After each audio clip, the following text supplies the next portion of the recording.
This podcast was made with an AI voice generator. Today, I take you aboard my imaginary boat.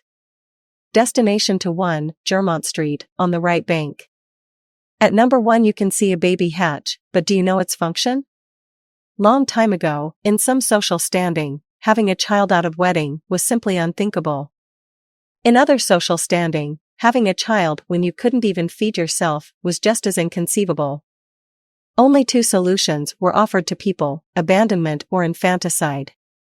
When people chose the first solution, the newborn was placed in a baby hatch, that is to say a box, often taking the form of a rotating cylinder, allowing a mother to place her baby there, anonymously, and without even having to meet someone to give it to him.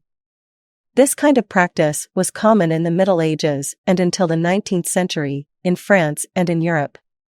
In France, they were generally inserted into the wall of a hospital or hospice. Once the baby was dropped off by her mother on the street side, and the door closed, all she had to do was ring the bell and run away. Alerted, the staff on the other side only had to turn the device to retrieve the baby. This was practiced until the 1940s. It was Saint Vincent de Paul who installed the first baby hatch, in Paris, in 1638.